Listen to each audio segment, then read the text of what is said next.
Hello, insiders. Well, it's no secret, you all know. I've struggled with my weight most of my life, so certainly adult life. So, whenever there's a conversation around obesity and what the new science is offering, I am all ears and interested.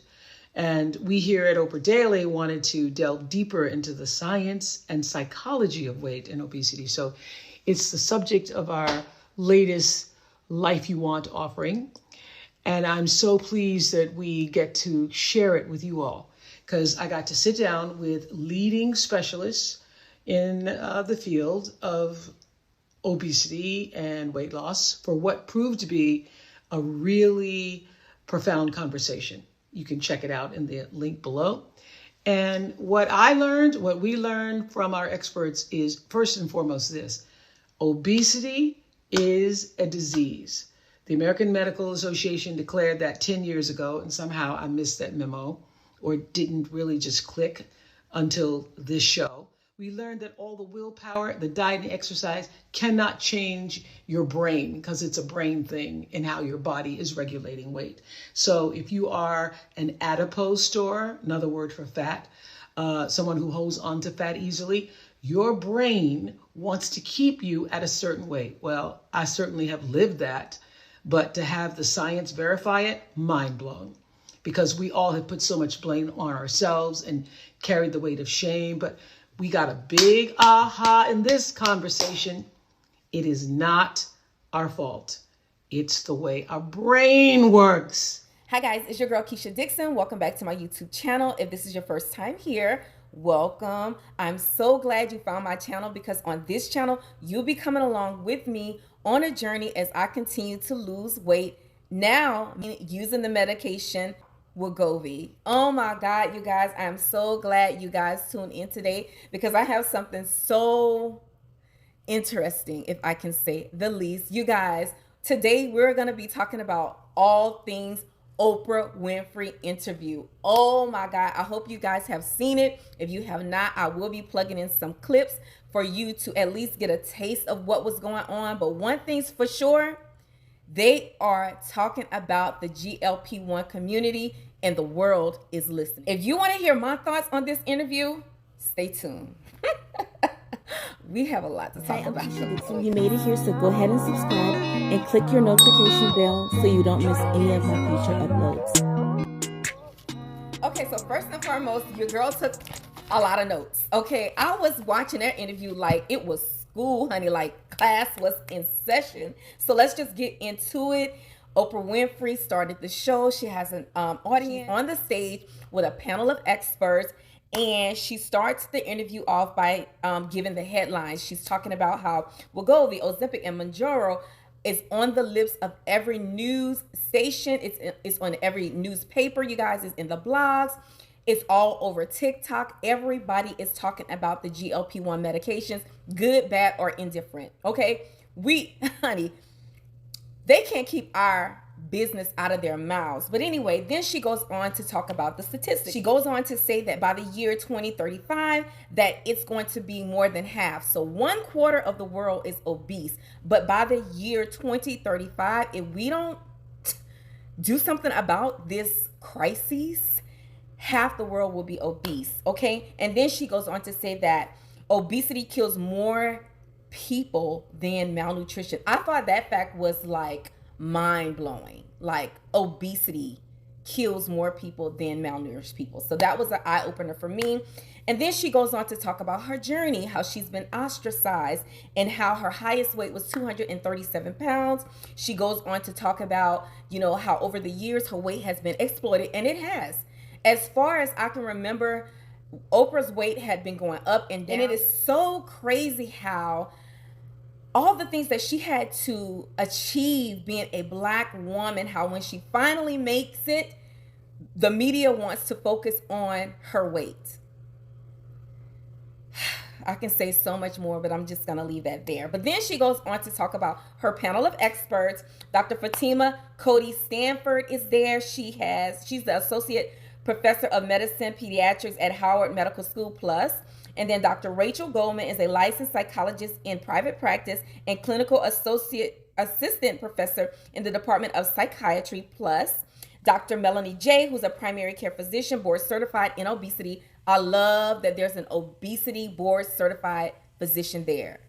Oh my God, that was like chef's kiss. And then we have Seema Satani, who is Weight Watchers CEO, their chief executive officer.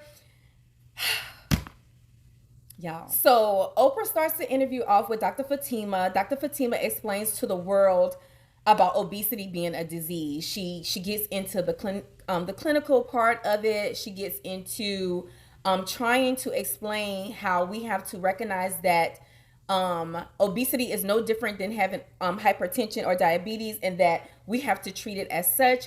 And I love the way she explained that in layman's terms for the audience to receive that message. The American Medical Association declared obesity a chronic disease. Now, a lot of us miss that, but many people can't wrap their brain around what that really means. So, Dr. Fatima, I read that you played a central role in that designation a decade ago. Can you define for us what it means that obesity is a disease? Absolutely. Why do we call obesity a disease? We call it a disease because there is malfunction in how the body is operating. And there's two primary pathways of the brain that actually regulate weight. One pathway is our anorexigenic pathway. When we hear anorexigenic, what do we hear? We have less food intake and less food storage. Now, we have a different pathway of the brain, and when patients have overweight and obesity, they're typically upregulating the orexigenic pathway of the brain. Orexigenic is the opposite of anorexigenic. That pathway supports storage of adipose. Adipose is a fancy word for fat. Now, I just threw out a lot of vocabulary there. Yeah. But that tells us that there is dysfunction in how the body is regulating weight. And it's going on in our brains, and it's influenced by the world around us. Our genetics, development, environment, behavior all play a role in our body's dysfunction or dysregulation of our adipose, that organ that is fat. So what I'm hearing is that it's a brain thing. And then the very first question that Oprah asked, which was a great way to start the discussion, was why do some people who overeat aren't obese and don't have obesity as a disease? I thought that was a brilliant question, and Dr. Fatima goes on to answer by saying she attempts to explain that it's not about what you take in, but how it is stored. So she pretty much was saying that, you know, there are some people who can eat as much food. You know, we've seen them in our family members and friends. They can eat anything they want and they will not gain weight. However, if you or I, and I'm speaking to those who are battling obesity, if we eat something like what they're eating, we will gain so much weight. The way we store weight is so different. And Fatima also explained the reason why we can lose weight and then the weight will come back on, because it's like the brain has a weight set point. Whereas no matter how much weight we lose, at some point our brain is going to register, okay, this is not the weight that I want to be at. I want to be at this weight, and then we will gain the weight right back. And guys, at that point of the discussion, it definitely solidified to me in my mind that I have to be on a GLP-1 forever or for longevity, because I feel like if I come off of that medication, all of the success that I've had with weight loss, I'm going to self-sabotage, because I know that I have obesity. I know that obesity is a disease and it is chronic for me. And I will go back to my weight set point. And my weight set point is 225 pounds. So for me, I will continue to treat my obesity chronically. So then Oprah directs the conversation over to Dr. J. And Dr. J starts to compare obesity to cancer. Not in the way that she's saying that it is as detrimental as cancer, but she basically was saying that your environment predisposes you to be obese, just like a person's environment can predispose them to have cancer, meaning the type of stress you're under, if you're exercising, if there is trauma, if you are taking medications that will predispose you to gain weight. Guys, when I tell you, this interview was full of gems, because then Oprah asked another brilliant question. She asked Dr. Goldman, what are we getting wrong in the nation's conversation about obesity? My mind was blown. I was like, you said so much, and like my antennas went up, my ears got big. I'm like, okay, what is her answer to this? And then Dr. Goldman says, focus on what we're getting right instead of what we're getting wrong. She states that we are learning and that we are changing the narrative, and that this isn't about the calories in and the calories out. She says it's about educating the masses and raising awareness. And oh my God, I could have done backflips because that is definitely my agenda on my platform. It's another reason why I love to follow content creators who has that same mindset, because this is literally what we have to do, and not just as healthcare professionals, but as patients. If you are a patient who is taking a GLP-1 medication and you know that this medication is working for you and you see changes in yourself along with your family, it is our responsibility to get out there and educate the masses, because I've said so many times, there is a large demographic of people who are just unaware. There are a lot of people who are non-compliant just out of ignorance because they just don't know. And guys, here is another pivotal moment in that conversation. Oprah asked a brilliant question. I know I keep saying that, but I just think the woman is brilliant. She asked, how do you know that it's officially obesity? Like, how do we know that we have obesity as a disease? How could you have this conversation and not answer that question? So here's a clip with that explanation. And also, the question that's in the forefront of my mind is, how do you know if it is a disease for you or if you're just an overeater?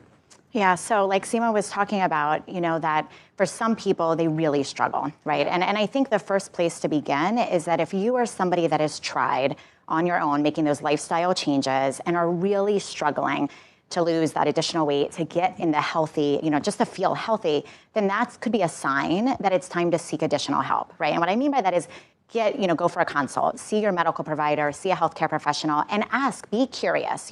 I heard about this, I've tried this, it's not working, I'm still struggling. What do you think? And I think that's the first step that, but it's, as Seema said, it's important that you make those changes too, right? To be healthy overall, we want to think about health, physical and emotional health. We need to be moving our bodies more. We need to be consuming nutritious food anyways.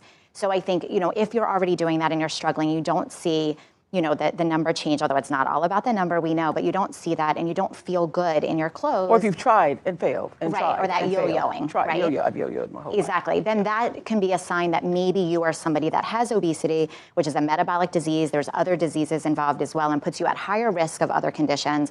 Then I would say, it's time to see a medical professional. Okay. So you have obesity, you're not obese. Absolutely. Exactly. Yes. You have Absolutely. obesity. Yes. Okay. Child, I'm telling you, if you have not seen this special, it is something that you may want to see, especially if you are struggling. You don't have to struggle. There is help out there, and a lot of things that were said are eye-openers. Dr. Lee talked about food noise. She talked about food noise, which makes us impulsive, and how these medications put you in control. And it really does. It really quiets the mind. It really settles you, giving you the opportunity to make wise food choices. And I feel like it also gives you the energy to actually get out in the world and be more proactive about your desire to be accomplished and successful in your GLP-1 journey. Now, guys, I cannot talk about the whole special in this little bitty video, but some other pivotal moments for me was when they discussed, is this medication a miracle moment? And the resolve to that question was, they wouldn't say, or the doctor wouldn't say that this medication is a miracle moment, but she says it is effective treatment. And I thought that was a brilliant way to answer that question. There is no miracles in medicine. However, there is effective treatments. They even talked about weight is as heritable as height. And I was like, duh, to myself. I'm like, yes, weight is as heritable as height. Yes. They talked about mindset over willpower. They even talked about your family and friends' response to your weight loss. Like some of us think that when we lose weight, everybody is going to be proud of us. They're going to celebrate us. They're going to, mask in the marvel of this newfound health is wealth situation that we have chosen for ourselves. But the reality is some family members are not crazy about this. They tell us things like, okay, it's time for you to stop losing weight now, or you're getting too thin, or I hope you look funny. I've heard a few things, but it's unfortunate that this is happening, but you have to be strong enough to be able to know who's for you and who's against you and the intentions behind those comments. Tara, you say you've been shamed by friends and family after losing 100 pounds with the help of Wegovy. Let's talk about that. What happened? Yes. When I started losing weight, I noticed that some of my friends started being very distant. As well as my husband, never acknowledged my weight loss. You lost 100 pounds and you didn't acknowledge it? Well, when I lost the first 50 pounds, I noticed he didn't say anything to me. So I went up to him and I said, I've lost 50 pounds. Have you noticed? And he said, he said, yeah, I noticed you look fine. You didn't need to lose any weight. So it made me feel like he was not happy with my weight loss. Mm-hmm. So, you still have that husband? I do. Okay. I'm so sorry to hear that you went through that. And what you're describing, unfortunately, is so common. We hear this all the time. I'm a psychologist in this field, and so many times patients come to me talking about this. And it's so prevalent that I actually talk to patients about it before they have, treatment for obesity, before they have bariatric surgery, or before they go on these medications. And I think it's important to have these conversations with individuals. We never know exactly what's going to happen, but I think if we can put a plan in place and discuss it, we can be a little bit more prepared for it, right? To know that people are going to perceive you differently. Yes. And people have been accustomed to perceiving you in a certain way. Exactly. And you have served that well for them.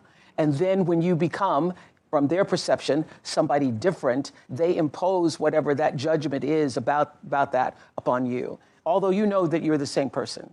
So what you want are friends and partners and relationship for people who celebrate and rejoice in your victory, who celebrate and rejoice in your happiness, because that's a clear sign of envy and resentment when people are not happy for your happiness. That's the living truth. One of the biggest things that was discussed in this show and what I feel like the media horned in on was when Oprah Winfrey said taking GLP-1 medications for her, she felt was the easy way out. And I'm going to end the video on my thoughts on what she said and how I felt about what she meant and why I feel like the media took a spin on her words. Now, first, I want to post the clip so you can see it for yourself, because I know many of you have not seen this, but I want you to hear exactly what she said, and then I'll tell you my thoughts. Absolutely. And shouldn't we all just be more accepting of whatever body you choose to be in? That should be your choice. Yeah. One of the things I carry, so much shame because I was publicly shamed about it.